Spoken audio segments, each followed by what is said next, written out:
एकं नित्यं विमलमचलं सर्वादि साक्षीभूतं भावातीतं त्रिगुणरहितं सद्गुरुं तं नमामि। प्रथम सिद्धरामेश्वरांच्या चरणी नतमस्तक होते। काशी जगद्गुरू चंद्रशेखर शिवाचार्य महास्वामींना वंदन करते आणि व्यासपीठावर उपस्थित परमवंदनीय काशी जगद्गुरू डॉक्टर मल्लिकार्जुन शिवाचार्य महास्वामीजी यांच्या चरणी वंदन करते। शरब्रह्म राजलिंग शिवाचार्य पुराणकर महाराज यांच्या चरणी नतमस्तक होते। व्यासपीठावर उपस्थित सर्व पुरस्कार प्राप्त मान्यवर, पुरस्कार समितीचे सदस्य, उपस्थित साहित्यिक आणि माझी आई 82 वर्षाची माझी आई आज इथे उपस्थित आहे। आमच्या वार्धक्यामुळे ती काय शकते नव्हतं, तरी ती रेगीचं कौतुक करण्यासाठी आली आहे।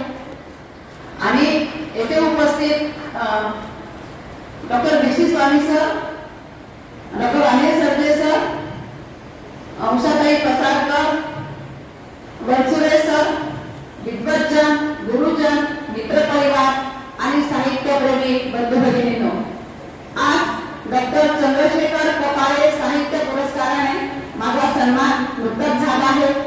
ही माझ्यासाठी अत्यंत आनंदाची आणि अभिमानाची गोष्ट आहे आणि त्याचबरोबर मनामध्ये कृतज्ञतेची भावना दाटून येत आहे। डॉक्टर चंद्रशेखर कपाळे साहित्य पुरस्कारासाठी माझी निवड केल्याबद्दल पुरस्कार समितीचे, आयोजकांचे आणि या सोहळ्याशी संबंधित सर्व मान्यवरांचे मी मनपूर्वक आभार मानते। पुरस्कार हा कोणत्याही लेखकाच्या किंवा संशोधकाच्या कार्याचा केवळ गौरव नसतो, तर तो त्याच्या आजवरच्या प्रयत्नांना मिळालेली मान्यता असते आणि भविष्यातील कार्यासाठी मिळालेली नवी प्रेरणा असते। त्यामुळे हा पुरस्कार मी अत्यंत नम्रतेने आणि कृतज्ञतेने स्वीकारत आहे आणि ज्यांच्या प्रेरणेने मी हे कार्य करू शकले आणि ज्यांच्यामुळे मी आज इथे उभी आहे ते माझे वडील कैलासवासी मल्लिकार्जुनप्पा भिगवे उर्फ नाना भिगवे यांच्या स्मृतीस मी हा पुरस्कार अर्पण करते। माझ्या संशोधनाच्या प्रवासामध्ये वीरशैव संस्कृत वाङ्मय हा विषय माझा अत्यंत जिव्हाळ्याचा राहिलेला आहे आणि याच विषयावर मी माझं पीएचडीचं संशोधन पूर्ण केलेलं आहे। वीरशैव परंपरेचा विचार करताना आपल्या लक्षात येतं ही केवळ धार्मिक किंवा आध्यात्मिक परंपरा नाही, तर तिच्यामध्ये तत्वज्ञान, संस्कृत साहित्य, समाजचिंतन, अध्यात्म, संस्कृती आणि मानवी मूल्यांचा वारसा दडलेला आहे। या समृद्ध परंपरेतील संस्कृत वाङ्मयाचा अभ्यास करण्याची संधी मला माझ्या संशोधनातून मिळाली हे मी माझं भाग्य समजते। आताच तुम्ही माझा परिचय ऐकला, त्यामध्ये वैद्यकीय क्षेत्रातील डॉक्टर ते साहित्य क्षेत्रातील डॉक्टर हा माझा प्रवास कसा झाला हा सगळ्यांनाच प्रश्न पडतो की तुम्ही वैद्यकीय क्षेत्रात होत्या आणि इकडे कशा काय वळल्या। तो थोडा प्रेरणादायी आहे म्हणून मला इथे सांगावासा वाटतो। मी 91 सालापासून मी वैद्यकीय व्यवसायामध्ये आहे। त्यानंतर आता वीरशैव सिद्धांत परीक्षेचा उल्लेख झाला, त्या परीक्षा औरंगाबादमध्ये सुरू झाल्या। पहिल्या दर्जाचे विद्यार्थी आम्हीच 8 महिला होतो, त्यामध्ये 6, 7, 8 या वर्षी मी त्या परीक्षा दिल्या आणि शेवटच्या पंडित परीक्षेमध्ये मी राज्यातून पहिली आले आणि काशी जगद्गुरू डॉक्टर चंद्रशेखर शिवाचार्य महास्वामींकडून असंच हॉस्पिटल सत्कार्य झाला होता आणि त्या परीक्षेच्या प्रेरणेतूनच मी पीएचडी केलं हे मला आवर्जून सांगावंसं वाटतं।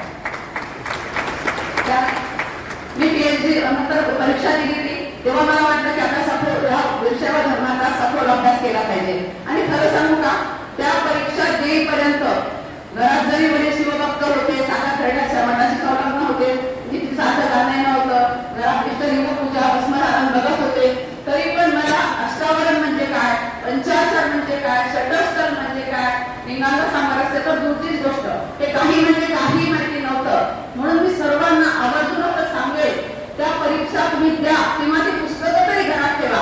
घरातल्या प्रत्येक विद्यार्थ्याला मुलाला आपल्याला पुस्तक वाचू द्या, म्हणजे वीरशैव धर्माचं बेसिक तत्व आपलं काय आहे ते आपल्या सगळ्यांना कळेल। अर्थ करणं खूप गरजेचं आहे, मी माझ्यावरून सांगते। आता हे वीरशैव धर्माच्या परीक्षा मी दिल्या, पीएचडी करावं असं वाटलं, वडिलांची पण माझी इच्छा होती की तू अभ्यास कर आणि माझ्या त्या परीक्षेसाठी मौखिकी परीक्षेसाठी शेटे प्रसाद सर आले होते, त्यांनी वारवा घेतला होता, तेव्हाच ते म्हणाले तुमचा अभ्यास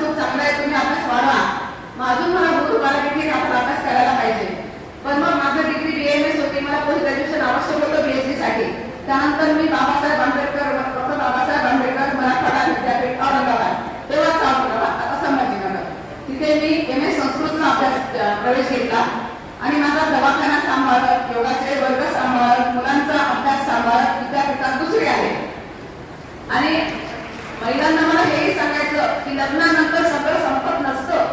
सगळ्यांनी आपला अभ्यास जर चालू ठेवला, घरातही सहकार्य करतात आणि त्याबद्दल मी माझ्या कुटुंबियांचं खरंच खूप खूप आभारी आहे. माझे मिस्टर डॉक्टर प्रभाकर जेवणकर, माझी मुलं जेव्हा शाळेत होते त्यांनी खूप सहकार्य केलं आणि मी सगळं करू शकले. विद्यापीठाचं झालं नंतर मी पेट एंट्रन्स दिली, त्यातही योगाला मी पहिली आहे. योगाला म्हणजे अभ्यास केला मी तर ते पहिली आहे. माझून जोर पाडला. मग विषय निश्चिती सुरू झाली. त्या कामी मला पसारकर सर, शांतीतीर्थ स्वामी आणि पंडित शिवाप्पा फके यांची खूप म्हणजे खूप जास्त मदत झाली. त्यांच्या सहकार्याशिवाय मी पीएचडी करूच शकले नसते. पीएचडी केलं मी 2016 मध्ये सबमिट केलं, 17 मध्ये अवॉर्ड पण झालं. नंतर लक्षात आलं की आपला हा प्रबंध केवळ विद्यापीठे संशोधन करून न राहता हा जनतेपर्यंत पोहोचला पाहिजे. भारतीय संस्थांनी तो ग्रंथ पुस्तक प्रकाशित केलं. इथे सोलापुरात प्रकाशन झालं होतं 23 मध्ये आणि त्या पुस्तकाला महाराष्ट्र तत्वज्ञान परिषदेचा पुरस्कार सुद्धा मिळालेला आहे. आणि त्या कार्यकारिणीने विषयावरती संस्थांचे विशेष ऋणी आहे. माझ्या या प्रवासात माझे गुरुजन, मार्गदर्शक, कुटुंबीय, सहकारी आणि माझ्या कार्याला प्रोत्साहन देणारे सर्व हितचिंतक यांचं योगदान आहे. त्यांच्या प्रेरणा, मार्गदर्शन आणि सहकार्यामुळे मी हा प्रवास पूर्ण करू शकले. त्यामुळे आजचा हा पुरस्कार स्वीकारताना त्यांच्या सर्वांच्या ऋणातच राहायला मला आवडेल.